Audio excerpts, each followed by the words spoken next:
Tobengami ba chrétien parce que nous avons un autre papa qu'on appelle Jésus-Christ de Nazareth. Ce qui Roger Baka. A Pengui. Na Royana Ézéchiel chapitre 3, verset 20. Na Royana Isaïe, si un juste se détourne de sa justice, Éternel Dieu mettra un piège devant lui et il mourra. Ce qui n'a pas évité Kazon Mananzela. Ce qui n'a évité que nous avons tout Makila Baka.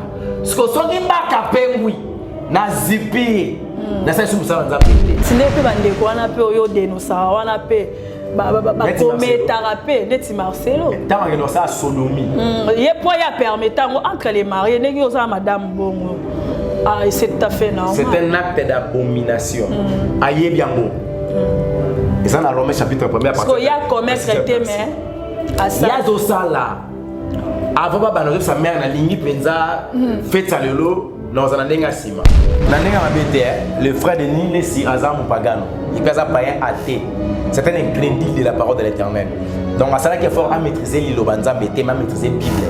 Pour Aya, pour escroquer Batou à travers la Bible, on nom et prophétie. Parce que mon tour à Bongwani, mon tour à Bongwani, la vie Jésus-Christ, attire à un principe. Tout ce qu'on doit faire, c'est pour l'édification de l'église et non pour aller animer du n'importe quoi pour la propagation de Satan. Actuellement, il faut que lui, Satan a un bâtonnaillé. Oh, là, tu peux école pastorale, sultan, prophète, pasteur, docteur, évangéliste. Baza ébélé na apôtre, baza Satan, baza prêcher la bonne nouvelle satanique pour la bango et par la c'est la mauvaise nouvelle. Donc, ce sont des personnes qui ont été bango parce que ce sont des païens athées. Ma bezatra pour bozo pour nakaba attaquer ma bekane to Topolina Batali mete banda première rite 18e na yona Roger Baka bosimba akali mete bongo bandal kitambo batu basate bandal mukuna zate bongo tango papa na ya librifia chaka on ta librifia to loba mamba librifia te eza lukunya to loba lukunya te mabunda khoye to loba gaite to ya terre comment tema tout politique na chaîne te papa tika on a pas avancé Jean-Marc Azongue on va mieux faire biso en retour à la parole ya loba na biso dans moment bakeye non ce sont des aventures les bâtons qu'on a ça rejeté to ko tsa bango suka en forme, on est là vraiment en forme. La carte évangéliste est longue à télévision, vous ne manquerez pas des éléments, des émissions. Je suis pas seule sur le plateau, Nazana, notre frère Gilles, qui bénit et s'engage tous les canons, ils sont balés dans le plateau. Après, toko kabwana mtamtawa awsala oya émission bolanda Clarisse Weti na carte évangéliste est longue à télévision, la vie du couple. On a mis ça na ebi que tozongela bientôt na pesi confrère nanga Mbote Shalom Mbote Clarisse Weti ma sœur Mbote na yopé merci beaucoup na bato sokolanda biso j'espère que bato on a basangani lisusu oui to sangani parce que to suis un peu moins temps oui tout ça qui na habilité les a contenu à ba moni to za capable pour ça la musala ou tout ça ba sali pe en colo donc tout ça mo temps moko ya ko bomba manano après tout donc naebi que isa moi ndengi ba balobi mo 3 cercle comme tu vraiment mais bozo mon na té cercle là sur Weti ba émission qui ou à chaîne là chaîne là quitté tendance à la rara musala kolo merci beaucoup mon sali Gilles tozana l'évangéliste est longa que je dis shalom papa shalom maman Clarisse Weti na biso boni papa nzamba zobatela Mouya na yezali, toujours continuer toujours kakandenge à la kakibiso. Maintenant, la voix des orphelins va nous fonctionner le lengenini parce que moi nous écoutons moi mingi malgré toi pendant sur internet ces derniers temps mais toi quand même nouvelle. Avant répondre ngai j'aimerais bientôt prier une petite prière et puis to kota. Éternel Dieu te précieux merci nzambe yalola yo bombibiso ceux qui tozimo kona lelo na lobaka ozali sélectionnaire aba vivant yo moto sélectionner biso mais to yebite est-ce que to kosili sa journée yango soki nkolo yo suki to kosili sa yango le kumezonga epai na yo soki pe to kosili sa te nkolo yo sozwa le kumu soki okozonga kanisa libota oyo père éternel grand Dieu na rendez-vous kitoko o tozali kozela tika ete communication ko salema awa ezala pona gloire na yo par le nom puissant de Jésus Christ nous avons supplié amen amen. Voilà, tout ça qui n'a la voix des orphelins. Et merci, maman Clarisse Weti. Nous avons laissé déjà pour les plateaux, mon corps, les lots. Nous avons étouffé. C'est la question que vous allez mêler. Vous avez la place, mon frère Gilles. Puis vous avez la place, mon maman Clarisse Weti, la vie du couple. Ah! Donc, réveil spirituel, la vie du couple. Voilà, ceux qui peuvent me tourner, vous voyez, réveil. Ceux qui ont la vie, donc il y a des caca. D'abord, les orphelins, tous allez toujours, quand on a baki, on s'est retiré, parce que nous avons surtout le Kakaming Nzambé. Tout à fait. Quand on a Nzambé, Nzambé a mis Saka.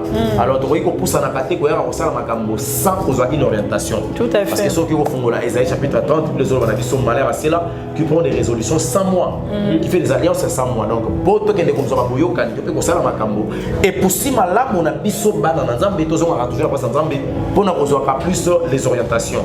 Dans les côtés tambola kaka évangéliste elonga lokola coordonnateur na simanaye église elonga ministère na bande ko nyonso baza libanda ya mboka ko bazo tamba papelo en tout cas to kanisi ko otala pe bande ko wana donc to ko kende bongo soki bande ko wana mo elamba mo akisi mo eloka kolia mbongo atindaka to sangani awa pe église moko na moso pesa ka $5 na sina lobaki soki $5 ezate voilà la compte église téléphone à tête dans cette église pour les amalamu donc tant que ça kolia te bakiza na leki moko asangi bilei te bakiza na mwana moko pasangi bilei ceux qui tomimeli bango et aux alamalamu parce que nkolo azopesa biso oza déjà na 100 ceux qui ont même 5 ou 95 ezaka ebele et vous allez vraiment malamu mingi nzambalola a reconnaître. Voilà, merci beaucoup. Aujourd'hui toko me campé ko ramasser ce que les gens disent par rapport à l'église. To un peu c'est que le fidèle bazo kanisa na ba pasteur, ndenge ba pasara na ba pasteur, il y a pas de sujet to kota to meka un peu ko simba. Mais na meki ko simba sujet moko ya liboso ezake to na mitungi sama ki nango mwa mingi ya nazota l'émission. Amanaki ndeko moko ko lobela na tina ya ndeko Roger Baka que il est sorti de nulle part. Azan la père otobenga père spirituel to lobaka comme le fidèle disent. Azan papa est molimoté. C'est un frère à Outemaramba, il y a l'église nigérienne, interprétation de l'église nigérienne. Aïe, et puis abîmé dans le cou et tout, Sonic Kafuta n'est pas son père spirituel. Est-ce que c'est un rappel à moto, comme tout le monde et c'est un rappel à moto, abîma sans père spirituel. Père spirituel, on a eu bien. Ndé moto n'a rien retour. Il me ça parce que nous avons mis tout la tête.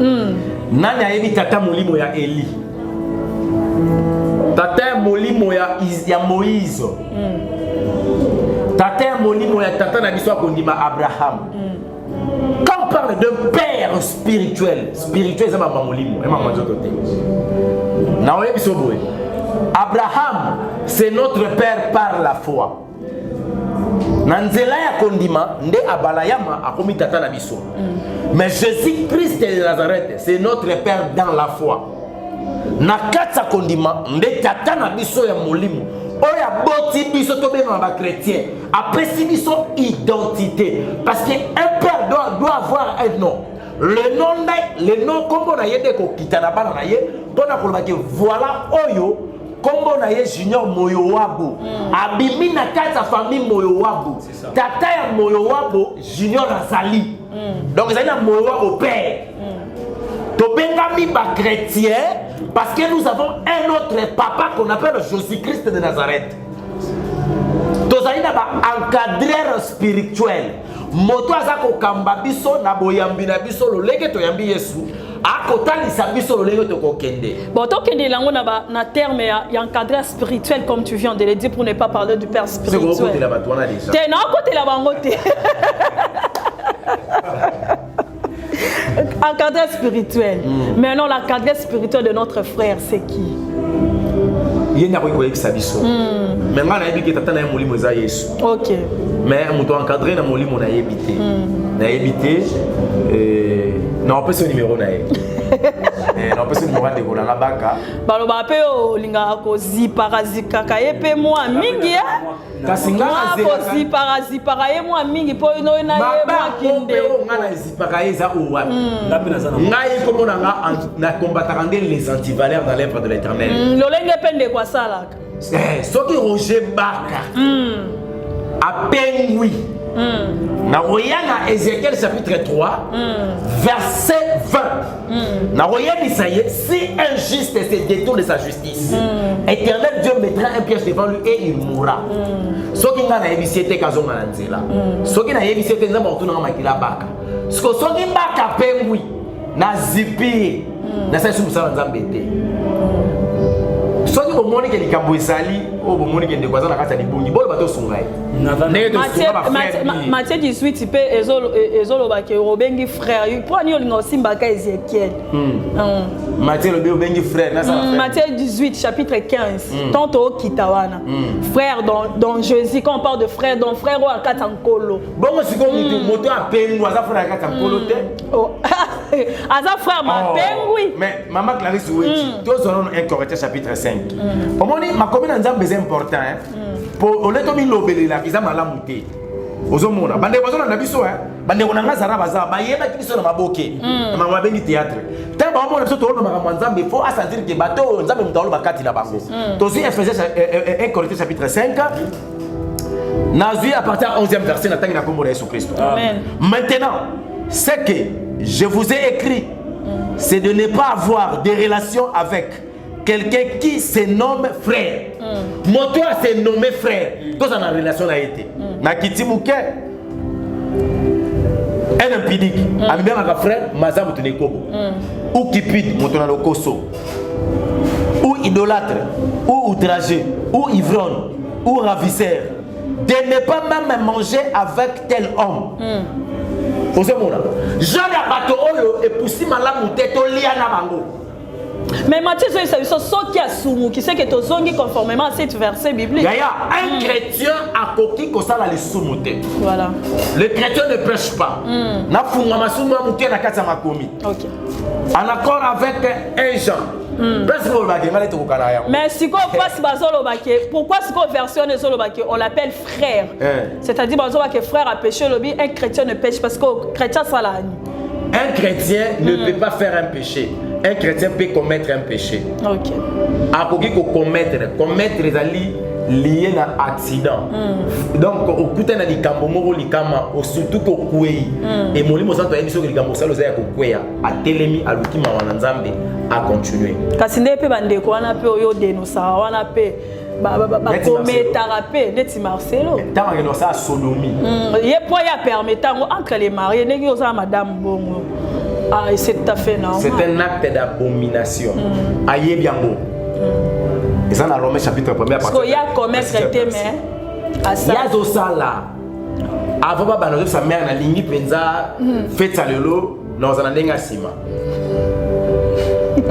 Avec la préméditation. Voilà. Avec la préméditation. Ne refrain juste. Non, allez-y le Roger. Tant que tu es content de droit à l'université, bah expliquera ce qu'on appelle l'infraction. OK. L'infraction, il faudrait qu'il y ait ce qu'on appelle les éléments constitutifs d'une infraction. Mais l'élément, ça dit qu'on sait que infraction, qu'on appelle infraction. Premier élément, c'est élément intentionnel. Deuxième élément, c'est élément acteuse. Élément matériel. Donc, acte en moto à poser. Et l'autre, on ne permet pas qu'il poser, soit à utiliser mon doki, soit il libanga, soit il coffre. À poser acte et à poser sa moto. Mais la préméditation, des années qu'on motive vers l'acte. Et ça, le coup, là, les soumous. Si vous avez dit qu'on médite, ah, c'est ne fera bien un serre. C'est qu'on a mon aramoto, le mot boy, serre, on a ça. À ce préméditer, nous autres, à serre. Et qu'on pousse qu'il y a un acte. Et il y a ce qu'on appelle l'infraction. Et pas la puissance, les ali soumous. Nous avons un japonais qui a sorti Senga Mama Wechi. Nous avons vu un Jean chapitre 3 à partir, il y a 6e verset, puis il y a Kiti Mouké. Quiconque demeure à lui ne pêche point. Arbabi point. Bino bakenda kelasi point eza na tani. Donc asumu raté. Non ça raté. moto aza ko demerer na ye asumu karaté. Petit enfant, que personne ne vous séduise. Celui qui pratique la justice est juste, comme lui-même est juste. Celui qui pêche est du diable, car le diable pêche dès le commencement. Le fils de Dieu apparut afin de détruire les œuvres du diable. Quiconque est né de Dieu ne pratique pas le péché, parce que la sémence de Dieu demeure en lui et il ne peut pécher parce qu'il est né de Dieu. Mon toi qui n'a pas pratiqué, ça signifie pas d'ailleurs du sous mais comme une vie normale. C'est moi sans ça mes quatre les autres. Mais toute personne c'est moi sans ça mes quatre il a eu. À ça les sous monter. Les tingelo comme ça les sous monter. Au commettre quand même. Il y en a au commettre. Il y aura un mot. Mais on a dit celui qui est saint. Bon, il y a la sainteté. La sainteté. Donc, on veut chercher premièrement le royaume des cieux. Et ça signifie accepter Christ comme Seigneur et Sauveur, vivre dans la sanctification. Okay. Parce que vous sentez les mots là. Et là, il faut que l'on ait l'identité pécheresse, le moins pécheur. Parce que le pécheur, même l'air prière, on a ok. Parce qu'on a si le péché vient pour tacher ma robe, l'Esprit de Dieu me dira, voilà, tu as taché ta robe. D'office, je demande la miséricorde de Dieu. Comme David. Voilà. Okay. Donc je ne suis pas un pécheur. Mais mon temps, c'est un pécheur. Donc, ma somme est vinaille. Ok, voilà. Ce qui concerne les Konanga, ceux qui. Bon, c'est comme si vous n'avez pas coué. Ce n'est pas pour coué, tous ceux qui sont là. Non, mais là, moi, question liée à la question à Serwich. Papa Tuna. Apparemment, c'est comme si moi, vraiment, il y a l'évangéliste Roger Bakana, pasteur Nash. À part on a eu le roi Moussa Lanzami na katna Moussa Kidi. Na koyona ba ombalé. Mbaba mona ngote apparemment. Na sala ko vidéo na zamba. OK. Nefsa ndeko baka senga pasteur Nash pardon pe asenga l'église Nzambe pardon. Est-ce que Aza obligé à ça na mbonga na lobby? Il y a ça la thème à Lela, je me souviens j'ai regardé la vidéo. Abandé ko Lela. Appelons nos missions. C'est la démocratie de la pensée, frère Gilles. Maintenant, ça va le monde est dans le bas. Ils ont pas aventurer. Dans la temps changer ma qualité ou anaté. Yango mutuna na ngezali. Est-ce que le linga salaki asaki na bois mo mala mutuna mo. Ma be makasi, frère Gilles. Ceux qui n'a yebi que oh la sa chrétien. Non comment la justice est. Ceux qui sont chrétiens t'es na on s'est retiré. Pour chrétien, regrouper sans déconner, chrétien pas cité. Il faut faire les biens, mais plus avec cela, vous avez la même conviction, la même foi. Pour partager la même foi. Donc ça signifie, si on a fait ça, mais il faut faire ça plus dans les chrétiens. C'est ce que dit la parole de l'Éternel. Donc le matin, les chrétiens, il faut aussi mettre dans le beau qu'on est à tellement. Parce que l'église corps de Christ, ça m'a sonné dans l'acte. Le pasteur Nash, c'est un chrétien.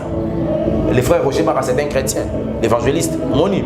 Donc, il fallait qu'il y ait un lobo pour battre les mains. Mais place, comment ils appellent ça pour combattre.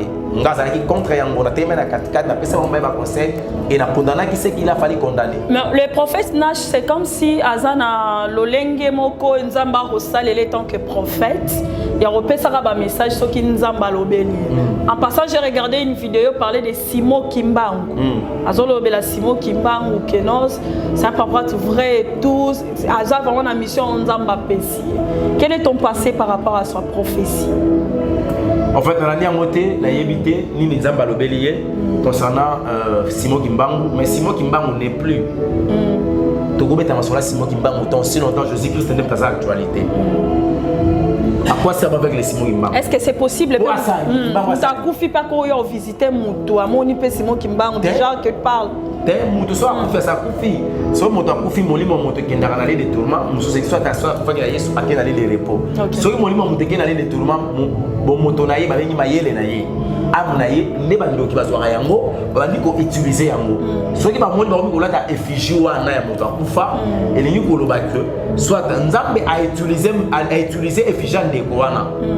Aujourd'hui, on va faire un lieu de repos. On va utiliser le peut-être à papa n'importe quel mot. Ok. Pour appeler sa message. Aujourd'hui, on va payer le col en Zambie pour encore douter. D'accord. On va utiliser. Mais il va dire que Simon qui m'a appeler sa message. A regarder na routine. Azana mon message na ya ça ça team musique pour qui a pas profit. Tout à fait. Azana mon ba soudé ba tono mais ba doit qui des balles ba okuta les suna nzela. Tant na ko fait ko kakate. Tant ou te ko ba profit. Donc c'est simple donc avant qu'on y a rajouté un message ce qui nous donne comme en communication avec les esprits des morts ça signifie nous ça c'est ce qu'on appelle la nécromancie. Voilà, Nasibika ba Nasibika ba prophétie wana. Aujourd'hui ba prophète va comme un peu belé un peu partout quand tout le monde a le vrai dans le faux. Mais en question n'a comme plus na ba prophète donc on va précisément un prophète aza nanga baza ba bengi prophète Gédéon lelo. Donc hier ça lelo. Donc so moni asa mamunyo surtout lelo. Donc abimbenga lelo prophète Gédéon. Alanga ba kota masima nimba lelo. Donc maman Zizé me labo lelo. Oui, ya ça la lelo. Mamunyo nyoso ya lelo aza na nzambe. Mais c'est possible mutaza na nzamba tikotak. Bon nzamba ba rendez-vous te. Kasi c'est kaza na vrai non? Te. Nzamba ba principe. OK. Ah, prophète, lelo. Tu sais, quand tu vas omniprésent, il est partout. Il est là partout. Moi, tout ça, Lelo, tout ça, tout ça, ok. Bon, oh, il y a par exemple, bah, il y a un bon bungaki, relaxo, place Azanganga. Yo ne kenda kido. Azanganga mama azanganga. Yo beto soba nganga ndi. Azanganga mtu akisi. Ayo gambongo. Dotangu yo oya koluka oyeba mtu iba yo iloko na yo. Ope so frère. Consultation $10. Kasi azanganga. Aho take a message. Aboy koya kenazanganga bato kokima. Ayo komba Biblia pour permettre pas. Basali étude, bato ba psychologue, basali étude ba. Ah oui, évangéliste na yiba o maloba mukie, na yiba bina maloba mukie ko limbisanga. Lelo tozomo na idée ya cercle là switch ba prophète ba comme ébélé les gens ba prophète sou ya kala ba sala ba mabe tellement makasi lelo ba ye ba comme ko desa ko ba binga ngoni ba bango ko lo ba maloba mabe o ba sala ka kala ba comme ko confesser ngo lelo par exemple le la prophète Denis Les frère Julio t'aime de remettre dans les prophètes mais tu es bien sa prophète frère Denis Les tu bien frère Denis Les frère Denis. Mais aloba yango ke Kabila linga ki mboko mingi Kabila mutapesa église de réveil la personnalité juridique. Ouais. Kabila soit ki bango ati bango pembeni bango li basali ke Kabila a échoué donc bango ba criminel bato mimboka o batali boze ba pasteur bango ba l'église. Mutami bengi criminel yo bengi prophète Denis. Est-ce que yo ebi l'église ko le gayemo? Mais assez repenti. Ngoni. Ndinga mutarobi porter par la famille. OK. Lelo makambo azoluba to ebiti ezo ko édifier bana nzambe parce qu'à côté na kata musique to ezo kotsa bana nzambe ka trop na mokili parce que ba bozomo na yena kaskata musala nzambe makambo susko ezolika oyo ya komi président ya ba nani ba mo na poto soki warrior les warriors akomi président na bango prophète et le moins était à Kanda.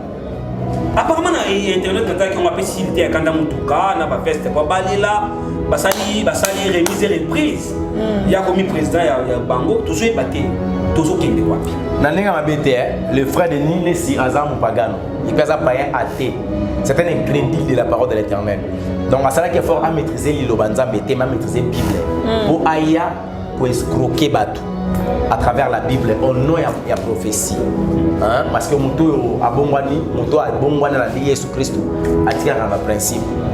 Tout ce qu'on doit faire, c'est pour l'édification de l'église et non pour aller animer du n'importe quoi pour la propagation de Satan. Actuellement, il faut que lui, Satan a la bâtonnaille. Oh, là, tu peux l'école pastorale, tu peux prophète, tu peux pasteur, tu docteur, évangéliste. Ça est béni dans l'apôtre. Ça est Satan. Ça prêcher la bonne nouvelle satanique pour la bango et pour la c'est la mauvaise nouvelle. Donc, ce sont des personnes qui ont été parce que ce sont des païens athées. Pas si nangi sali de quoi n'est pas bon monaté pas les libres bon monaté azam to akuta na conséquence de côté y a mieux et puis le lieu de tourment est vous élayer Parce qu'il y a des personnes, même micro, on a déjà, image, micro, on a déjà allé des tournements, il y a évité. Donc, on a fait qu'à joindre en haut, et s'il va qu'il donc, les frères de Nilesi n'est pas chrétien. Mais apparemment, vous tiki makambo, vous sur le bilan côté. Ah ça, net, il va très à l'aise, et comme il va gueuler en créé. Même Papagan, même Papagan, il y a un chrétien. Ah, oui. Pasteur. Moukouloni n'a pas la Bible, donc même où il y a des nids au Pagan. Le frère héritier au Bengi était à Kanda. Alors, le président de la République a signé sous réserve. Il va penser que c'est sous réserve à récupérer, à retirer signature. Pour il y a des personnes qui ont gagné Boumaï. Il y a des nilistes que Kulutu, Tekamutu Ghana, ils ont belé $70. Tekela na otuna mbole M-Pesa pour na royati. Dans la frère héritier, $70 mutu kango. Quand on était on est kinga boîte. Donc on était au Koufa. Koko faisait bien. Exact. Koko faisait bien. Et beba, mutu que ça la c'était tambolate. Oh, réservoir mutu kana soko tché carburé belé. Pour attendre bien faut 50 litres. Bon frère héritier comprendre que il y a des mutu que ça les c'était pour les mbula mara belé. Et simbaté. Il y a un bon akina qui ngabo ko tuna bata te kama bende. Dans l'action photo mutu wa c'était oh to ko peso so ke belé $70. Et on a bien qui décoller ça donner laisser son ngaya. Te kama mutu kana tila rambo na M-Pesa na obekisa na transporter. Zomona donc Azam mutu ba buzz. Ah c'est Christ qui est en actualité. On dit c'est Jésus-Christ, Jésus Christ nous dans l'actualité. Donc pas de l'Église parce que ce sont des païens au bas du bas on va la distraction. Tant on a au côté plus de membres de l'Église tombeau ça il faut te aller le banza. Satan dit qu'il estime à une partie à Kenaï. Le bitan on a marqué la biso sont mes bébés c'est dans la tête de l'Église. Non, les gens ça musa na pour la gloire à mettre na bango. Donc c'est un évangile selon ça. Oui, allez-y frère. Apparemment tout le monde a comme tu as yo moko hein. Deni. Bozaki mo belé. Olingo linginzamba lo baki ya encore 7000. Non, na batela ngako frère. Non, yoka ni nanga bien question bien. Apparemment dans le monde média ngi bobimaki ensemble bozaki bozo pelisa moto ba pasteur ali mete ba nini koto suri limi aussi mi koto onani nani évangéliste ko jeba pas simbi koto yo koto prophète n'a pas bien apparemment c'est comme si bazal souté bozaka yo tant musu ba se retirer comme appelle à temps faut se retirer au côté retraite pour ko ibani no wa bisa ibota na nzambe le parc comme le bela yo moko alors banzambe pe ko ta retraite te le banzambe ko ta retraite te soki nzambe sote ke oloba te oloba nde. OK. Mais tout ça dit constamment quoi apparemment c'est comme si banda de ça bandi makabunaye et ça ba ça nzambe l'évangéliste Roger Baka na de l'Église ba ibani bien yango mo yakota makabuneza te na éviter te tout le monde yango un peu moins louche pour na déjà l'évangéliste Roger Baka lobi ya deni oyebi ke na yaka na ndako na yo oyebi bien na yebi bien to yebani conseil en plus ça ko ngedingo makamute pa obeta ici kawa là on a dans l'émission moi ça la pande qu'on a l'endeli donc on comprendre que papa pasteur frère de l'Église ne va se Roger Baka ba yebani donc ce qui va dire que la génération d'avant c'est qu'il y a dans l'Église donc ba yebani ay bien yango à vous protéger on les a peut-être développé ils a pensé en battre. Non, tout ça, le cas constate au monde. Non, parce que nous avons une connexion Roger Baka, malgré les problèmes, nous avons un Mikolo, nous avons un Bomaye. Nous avons un Bomaye. Oh, mais il y a évité que pour un monolithe, nous avons un Roger Baka. Monolithe, oui, abondant. Si on a mis tout le monolithe, oh papa, bilo bali ba Roger Baka asalini. Parce que Roger Baka loba qui est Aoya. Bien, on sali bien. Et c'est local, les a bien l'état té. Vous mettre à bandane la jeune baloba qui est bimi en moko. Ce n'est pas un bien, quelque chose où ils allaient à l'État engagé qui dépense. Il faut que le peuple la protéger. Vous êtes à l'État. Est-ce que étant que le peuple congolais na niveau ya bandal balobi qui na commune na biso, to boy na biso biloko ba boye bimilaka yango moko. Babuki yango base mabete, mabeza. Ils sont mabé basé les autres. Mais balobi ou peut évangéliste Roger Baka ndaki na batu na po ya lobaki. Kutu yo ndaki na batu mabeza. Ah, son intercesseur babon de la place wana. Message n'est pas clair. Ndenge boye ko poser yango na minuit. Biso peut to ya na minuit pour na to sa délivrance eloko elo. Amen. Mais délivrance comme monsieur Otumba. Bon yem datumbi. Bim tabe ce message. Bon ce ka tumbi yango eza ya nani? mukolo nani mukolo monolithe bandali nani aya yebisa biso ke botumbi eloko na nga nani Vraiment. bourgmestre numéro 1 commune à bandali Alors, Bimi yango moko. C'est beau avoir des choses pareilles. Libota na nzamba lobi te. To sala na les loko oyo to tangi to mona ke loko ezali biloko ba franc-maçon. Donc balingi ba imposer franc-maçonnerie na Kinshasa et puis na RDC Congo, na RD Congo, mais ba bandango na commune à Bandal. Ça signifie Bandal faut ça subir charge à malédiction moko boy. Ya secte wana. D'où et pas la bisoté batumbi. Baka na ba jeune toi Bandal. Maintenant, les conséquences, il y a monolithe, quelles sont les conséquences pour nous poser pour nous franc-maçonnerie quota? Conséquences non plus tard dans la République démocratique du Congo. C'est ça d'abord, est-ce que ça va stati? Ils ont l'esprit accompagné avant. Espoir des autres possessions à Mabelewana. À renégocier, n'a pas de monnaie dans la 24 communes. Chaque commune est un représentant légal. À une réunion chaque jour pour organiser le foot. Pour faire un rapport à la commune. Alors, tant que vous avez fait franc-maçon dans la mboka oyo, nous avons fait un monde à Bandal. Pour que Bandal est un monde qu'on appelle le monde pandaminium. Parmi les 5 mondes sataniques, le monde pandaminium est la commune de Bandal. Monde allié public. Et là, des mots qu'on appelle des mots Ashera, des mots ambiance. Dans 5 ans, des mots de la musique, des mots à la commune Wanama Ernest, des mots Masanga. Et là, lui, il a accompagné vers l'impudicité. Il a compris que la commune Oyo est allée approprier, qu'il y a des bisous francs-maçons et fanda. C'est Bandal. Les élus de Dieu sont là. Et Babi n'a pas acheté. Et Babi qui l'a monté. Comment l'homme cause à la planter sans que le gouvernement soit au courant? Parce que les journalistes, comme la bourgmestre, ah, Congo. Tout ça dans le monde mystique. Et l'homme mystérieux est bibi dans le cas qu'on s'est installé. États-Unis là. Là, na président Meloko Monloko a bouki ba biloko franc-maçon. Non le silité toko buka ebele. Oya Bouddha ego buka. Oya Nkankar ego buka. Il fallait que le bac soit pas tout le monde qui a tapé pour monter. Quand c'est nous comme nous devons aussi mon point. Et ça des sont méchantes. Parce que nous connaissons quoi ça. Ils ont connu. Et ça est outil dans Lili. Mon Lili n'est pas chargé la babuka kam. Donc apparemment c'est comme si il fallait s'arranger pas capé Azaz sur Congo. Azali. À place d'Azaz Tony pour le battre pour. Bon, tu peux y aller dans les sous. Et ça casse quoi? Bato mabe balingi to démasquer bangote. Omoni Roger Baka. Ndeko bolba na defendaka ye. Na ngina expliquer ngolelo. OK. Le frère Baka na yebe na profondeur de mutaye ko le kanga za molimo centre. Amen. Ngana to fanda ta 3 fois te. Tango la kanamaki azalaki chaque jour. Tango na bimi na biki na maladie on azwaka to kutani na ye to fanda une fois. Après on a tout le monde a sauté. Solara na téléphone. Musala Obaka salaka, nazalaka clair. Soke za mabe. Bat bazo za la sauver na moté. Nzamba condamné Baka. Mais Musala Baka osala, soke zo sauver batika continuer. Soki yema kwa ça dans le faux, yeda o yeli fait. Pour Musala ya so sala, ezaka pour intérêt ya Baka to pour intérêt bato. Ezana bato ebele baza sauver na Musala Obaka osala.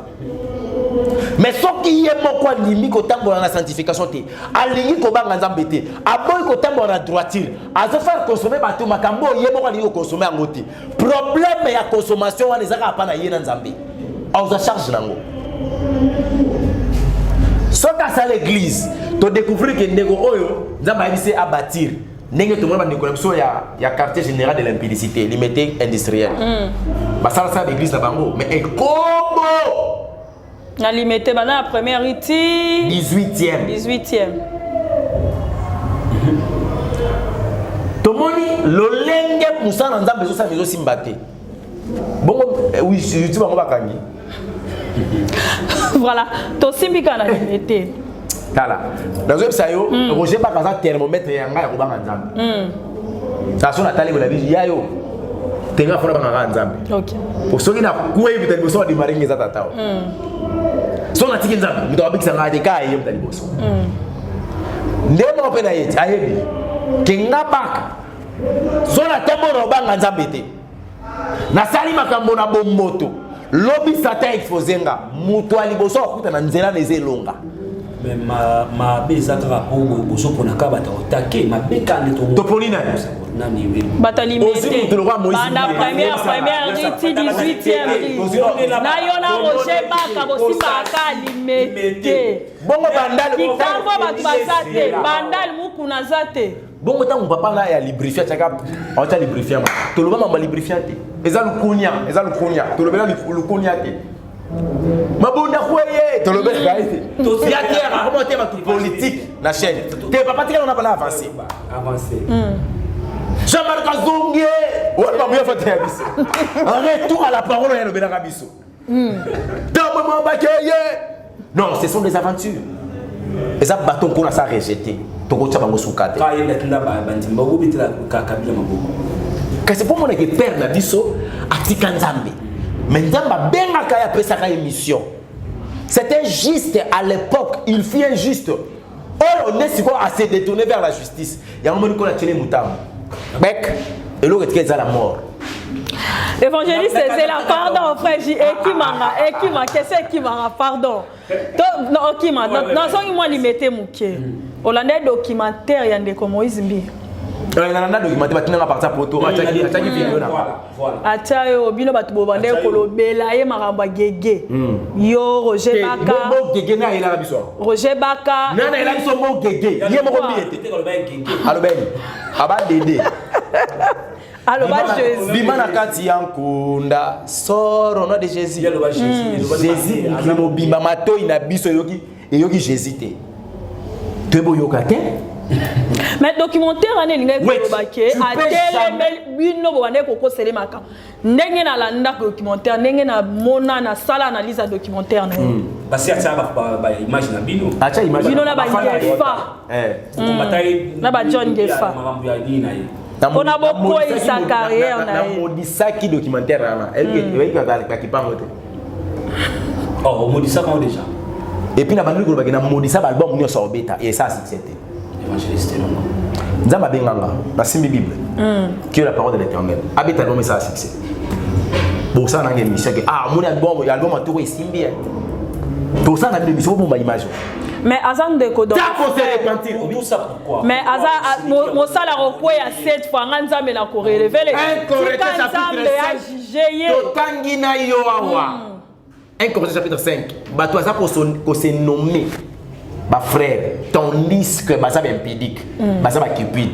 toli atana bangote oko misela ngai ngam la lobi Bible a 1 Corinthiens chapitre 5 à partir à 11e tina 13e verset et ça comprend cette interdiction na lia na bato bongo o amibenga ka frère ami bengi omoni ndeko soko lobi teke na za frère en Christ toi na temps ko juger yete so na kitiko tu muke bilo zo na biso il faut to juger ba o ba mibenga fungola ngapena fungola Mathieu to bana Mathieu na yo to to bana na oya yo zana question na simana boza en tout cas va défenseur gloire à Dieu ba frère va défenseur non luka bato ba tala biso ba o ba juger rappel yo par rapport ya ba attaque na yo vers bango ba comprendre pe quand même vous allez ben na personne me merci parce que va défenseur yoka 12 pour na kitabia pour te comprendre. Natangi 1 Corinthiens chapitre 5 12e verset jusqu'au 14e. Natangi na kombo na Jésus Christ. Amen. Qu'ai-je en effet à juger c'est dit dehors. Nazana ni pona sambisa bato libanda bapagano. Net ma frère de Nilesi bapagano. Mais tes frères de Sami bengaka. Il y a un prophète. Ami benga. Bon mutazani nini babe so ba porter parole. Yokanga kende muke. Ya fali. Ne c'est pas c'est dit dedans que vous avez à juger. Donc bateau c'est ngeli biso to juger et ça ba oya biso. Ba oya bibenga ka ya biso. Net ba frère de Milesi, ba frère Moïse, bibenga ka bazali ba chrétien, ba pasteur, ba prophète. Bible bi awa bango de photo juger ngate Bible. Bible to lobi. Ozomona. Na pousa ni siko muke yambo yo pesa ya yo na zui Ephésiens. Pour bien sortir que Ézéchiel ou quand même Ézéchiel. Ephésiens chapitre 5 il peut le sous. Ah, la Bible ça bien. Nazui à partir du 6e verset. Nakiti muke nataki na kombo na Yesu Kristo. Amen. Que personne ne vous séduise par de vains discours. Car c'est à cause de ces choses que la colère de Dieu vient sur le fils de la rébellion. 7. N'ayez donc aucune part avec eux. Donc, autrefois, vous étiez ténèbres, maintenant, vous êtes lumière dans le Seigneur. Marchez comme des enfants de lumière. Car le fruit de la lumière consiste à toutes sortes de bontés, de justice et de vérité. Examinez ce qui est agréable au Seigneur. Yoka 11. Et ne prenez pas part aux œuvres infructueuses des ténèbres, mais plutôt condamnez-les. Car 12. Il est honteux de dire ce qu'ils font en secret. Mais ne prenez pas part aux œuvres infructueuses des ténèbres, mais plutôt condamnez-les. Donc, nous avons accès à la permission de condamner les mauvais actes. Pas na condamner, na juger, mais il faut juger selon 1 Corinthiens chapitre 5, Ezali, bateau, oh, babi, na frère. Frère, wana. Non, et ça m'a posé un total à Matthieu. Matthieu combien? Matthieu chapitre 18, tu vas dire la 15. Matthieu chapitre 18, 15e verset. 15e verset, tu vas dire quitte. Matthieu 18, 15e verset. Amen. Si ton frère a péché, va et prends-le entre toi et lui seul. S'il t'écoute, tu as gagné ton frère. Soyo sungara Moïse mbi. Soga yoki. Yoka sko mbi mama lo bana biso. Na yebi ndenge bandaka, na yebi ndenge sukaka. Voilà na loyem. E bandaka ba olukila nga ba problème, e sukaka yenda longaka. Bongo muto asa yebi ndenge suka. Okolugende. Yaya, Bible senga biso to soutenir ma faible. Faible zo reconnaître que ça faible. Ça va ta faiblesse. Il y a aussi verset 18 au lobby que ce qui sera délié dans ce tobito qui t'a parce que faute du temps comme il y a presque dans souka. Il y a frère wana obe ngambia bon wana te. Oui. A détourner la justice n'a été toi azara. A bon wana te. A tira ko s'appelle juste te. Na yebite. Évangile ezana batu musuto mona ka bango ba juste. Ndenge pe biso to salelo. Or qu'ils likambu ya ivre na blé. Ils ont attendé pour vérité ya koyebana. Tant que tu presse bande ko on attend vérité bimi. Eliane ga eko edit Eliane. Ba vaye makambo salema. Tozaki na janvier 2020. Eliane, janvier 2021 Esther. Ezal Kounia. Sur de lobby Ezal Kounia. Comment on peut Esther en yeux en plein terre. Tu vas lembi là bas ouais. Tu vas comprendre que frère au pénal. Ezal fina. Maman Esther. Frère J, voilà sans la question vraiment là. La question on a moi souka, la question mon collègue. Il y a moi souka toi ya souka frère. Souka. Gloire à Dieu. Non tout non avec douleur. Oh. Avec douleur. Question na ngezabo. Est-ce que vous avez temps ya kulanda soko sali émission na ba chaîne yo sala na biso télévision pa ya ndeko na biso eki musala nzambe eki na biso eki mbona mona ki musala nzambe so tali basé belé voilà prophétie frère ba lendele so tali mukadi basé belé est-ce que vous avez temps ya kulandela ta ba commentaire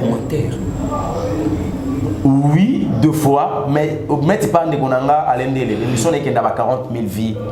Au tabac de 50 commentaires dans les marocains. Au bandakota, au lembi. L'émission sur tout le monde a été à la mi-temps, ça sont 12 000 vies. On ne sera pas l'endele, il n'y a pas longtemps. Mais ça, c'est 70 commentaires. Sur le temps, on son côté. Dans les commentaires, on a temps raté, mais il y a le son, on a pas on a pas les gens ah bah c'est peli. Sur le évangile c'est long, on a mis la net mama Jeff Fonge. Tant que mama yana marqué tabu, tant na yaki na sanga qui marqué tabu continuer ko fonda Jeff Fonge ba la prison pour et la bien de wati ko finga ata l'évangile ya Yesu Christ no ma finga. Ba ta Jeff Fonge na appel. Na privé. Na privé, na appel. Un message d'Abofinga. Il s'aligne bien.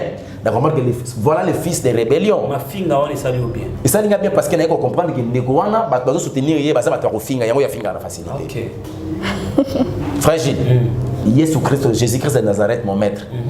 alobaki nganzi ta mobeso basali boni ya kokauka so bafinga Yesu ngelonga na oza épargner bongo siko na kende rapide na question na ici là gite félicité nde clôturer OK question na ngeza boy on a besali nga moi passe na mikaki kokota na émission moko osala question na bosani te ya chic mukadi na simbuti ningo iskola ndanga chez biso télévision maman Lidi mukadi exposa ya ye to na piso équipe bumba qui na bosani te papa équipe bumba na pesi pe mbote belé natanga commentaire moko mutu moko aloba ma be makasi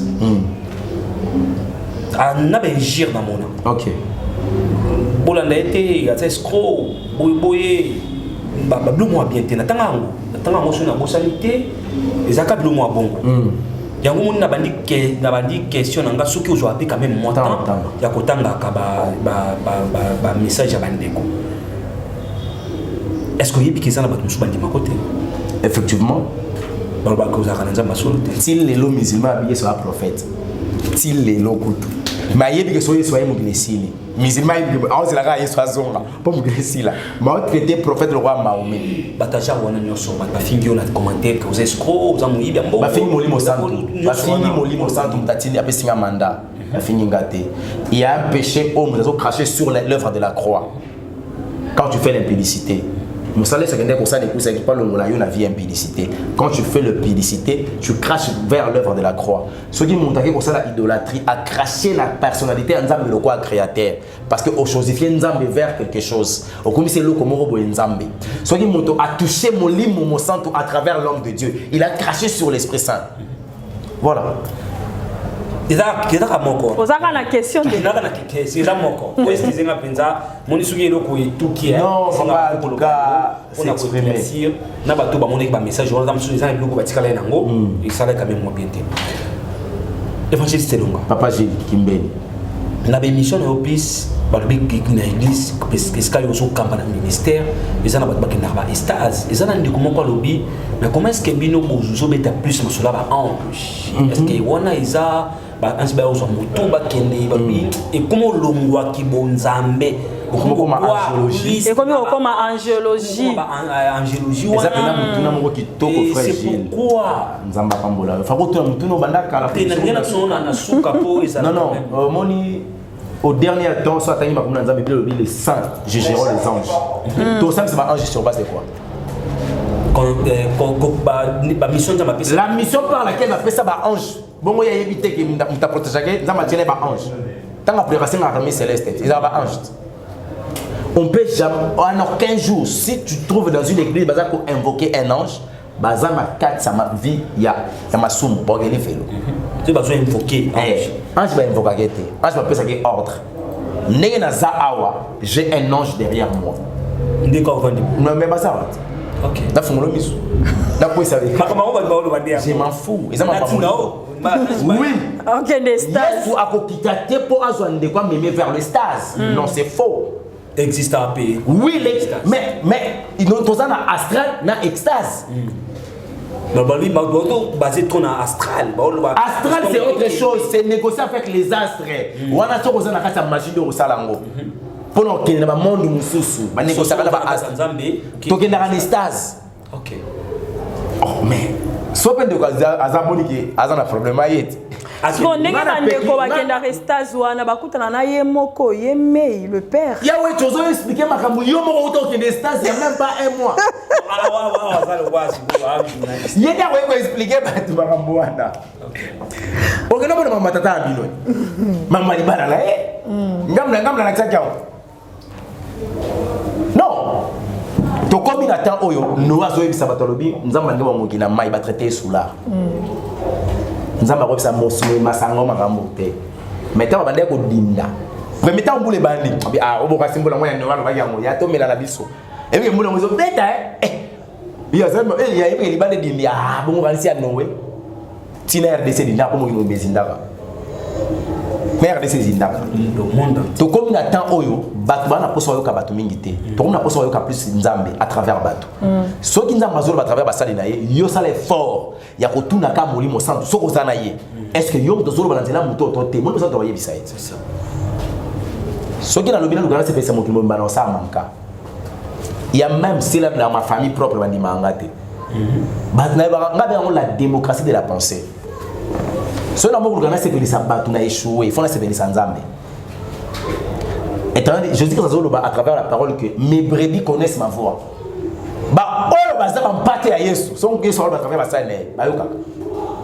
Voilà. Et voilà, merci beaucoup. On est vraiment arrivé à la fin. Bientôt là, c'est pour bientôt. Même quand l'église église comme la famille de Dieu tous en Zamba. Mais l'église bâtiment de nous ordre c'est trop les sika. Ce construction nous aussi la pour te bandi.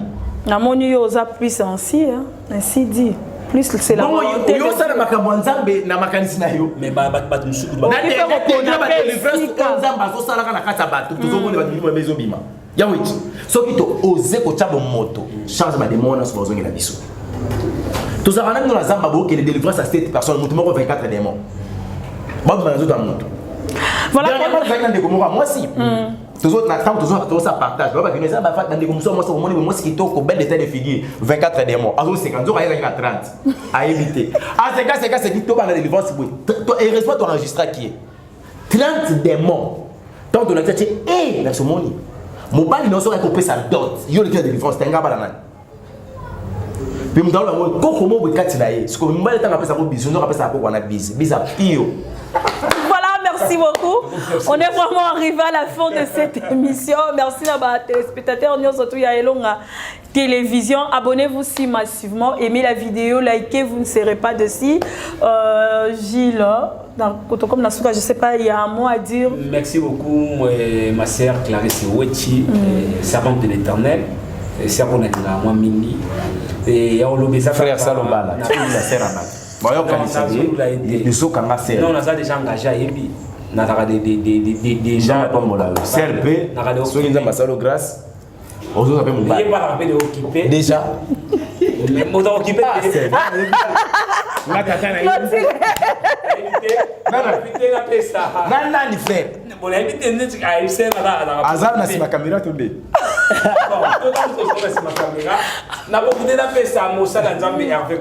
L'homme de Dieu à partir des États-Unis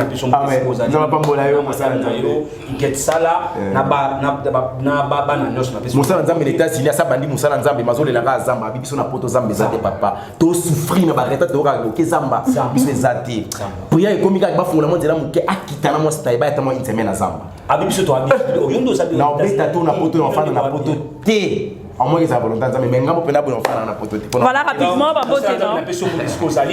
les soldats de Jésus-Christ partout dans le monde. Conférence. En tout cas, c'était très bien passé. En tout cas, il y a qui madame, maman Sophie, vous avez dit Kinshasa, Zongi, et Moussa Nzambi Rifin, papa Rifin, et puis Angwana, maman Simone, vous avez dit nous, maman Béa, maman chérie, maman Béa, il y a nous tellement il y a nous en beauté. En tout cas, voilà, merci beaucoup. Non, bon sanateur, maman Chantal, non peut son aloba. Yondo clôturer non. Non peut sa maman Clarisse, na famille Libota vraiment. Bambote bisike zuyo maman Nzambe Achaye Muto Nzambe Achaye maman Clarisse maman Clarisse partenaire église privé voilà on appelle ça vraiment part de l'Éternel on appelle si Kibumba Bambote sans oublier le président Junior merci pour l'assistance Junior Moyoab le président voilà un mot par rapport à cette émission et puis nous avons pas mon labino on est sur la kitoko parce que tu as vu tant que servir Nzambe à travers YouTube Nzamba sur le coup soldat de Jésus-Christ, pourquoi pas le disciple de Jésus partout dans le monde. La PCP et longue ministrie, le président Junior Moyoab Balobi, l'appel qu'on ne tombera jamais. Voilà. Bientôt.